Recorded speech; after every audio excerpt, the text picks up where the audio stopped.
It was the festival of first yam, and the village of Umuife rang with noise and laughter. Palm wine passed freely from hand to hand. Women laughed loudly as they danced, their feet striking the earth until the ground trembled beneath them. The men beat their drums and sang call and response chants, voices rough with joy, urging the dancers on.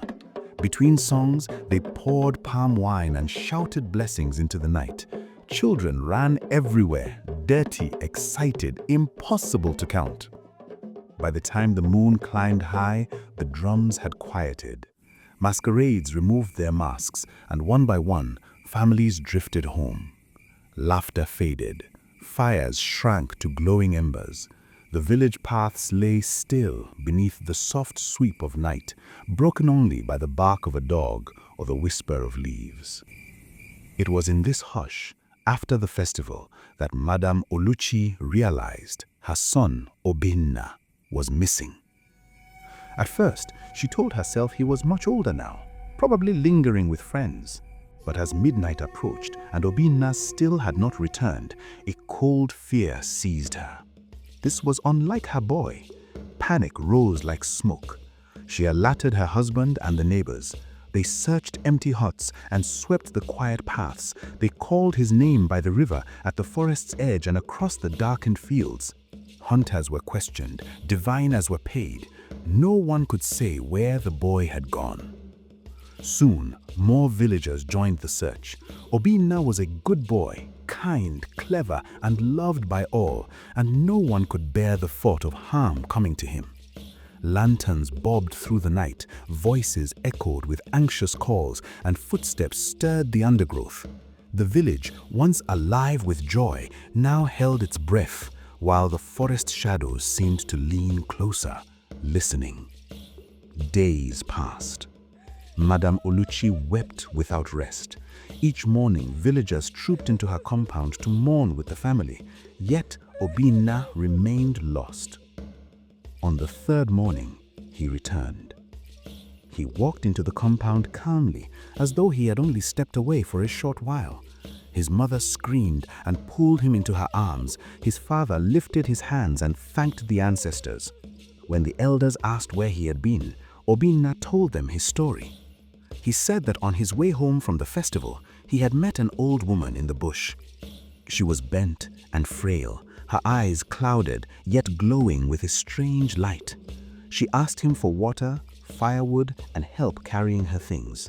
Òbìŋna, obedient and kind, helped her without asking for anything in return. When he finished, she offered him a calabash as a gift. He hesitated, but she insisted, her eyes shining with quiet authority. He took the calabash and continued home. When his mother said, "You have been gone 3 days," Òbìŋna's heart skipped. To him, it was only a few hours. The calabash in his hands suddenly felt heavier, as though it carried something unseen.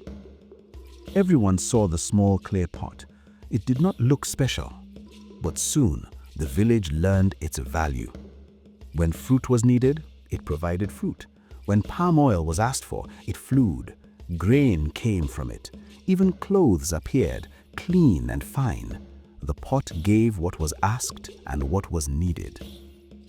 Madame Oluchi rejoiced. Soon, her household lived in abundance, and villagers said the forest had rewarded good behavior. But Madame Chinelu's stepmother was restless. She watched the pot closely. She remembered old stories of wealth taken from the forest.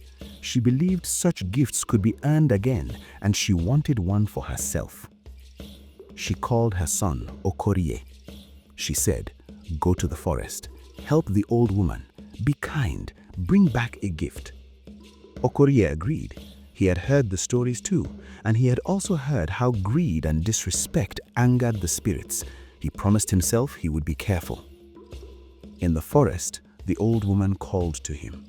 He went to her at once, carefully copying what Òbìŋna said he did for the old woman, fetching water, gathering firewood, and carrying her load exactly as Òbìŋna had done. He was careful to be polite, careful to be patient, careful not to miss a single step. But inside, he waited. When she gave him his gift, It was small, a single seed.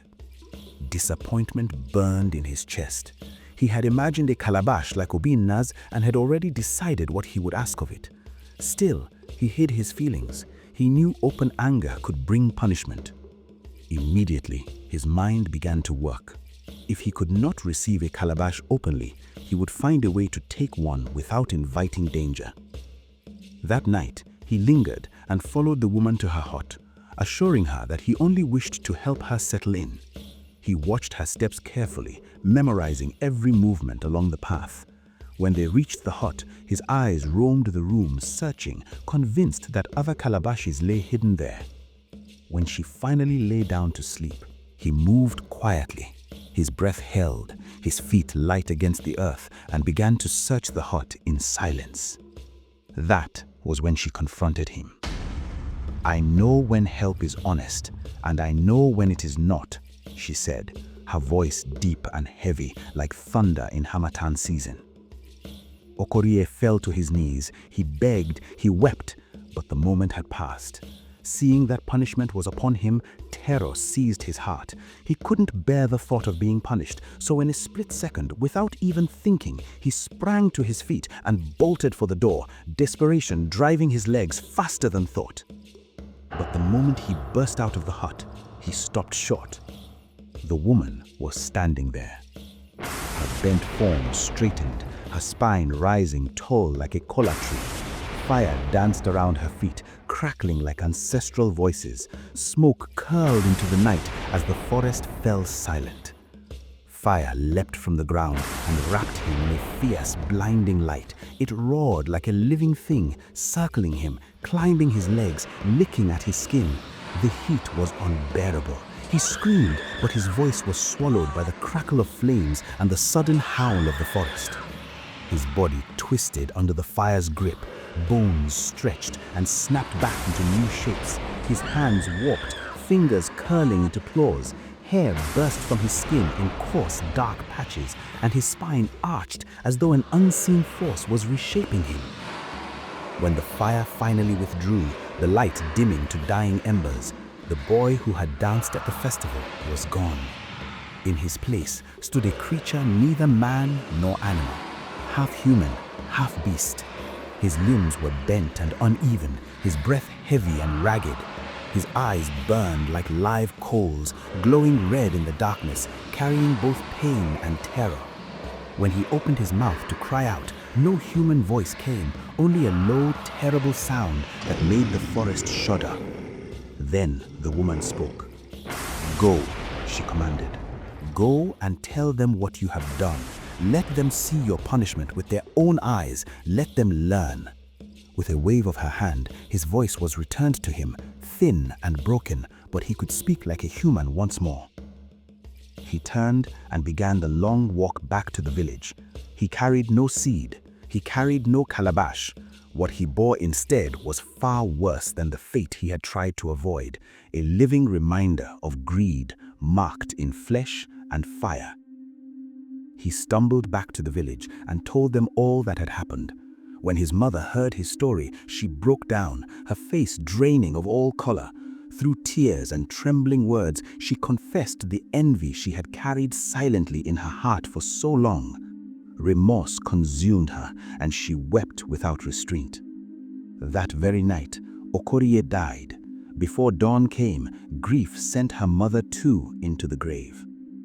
The elders buried what remained of the boy at the edge of the forest, where the village paths met the wild. From that place grew a tree that never bore fruit, its branches twisted and bare, stretching toward Umuife like warning hands, silent, watchful, and unforgiving. And to this day, the elders of Umuife tell their children, "Do not help because you seek reward. Help because it is right." What lessons have you learned from Òbìŋna's story? Share them in the comments. If you enjoyed our story, please like this video, share it with someone who needs to hear it, and subscribe to our channel for more African stories.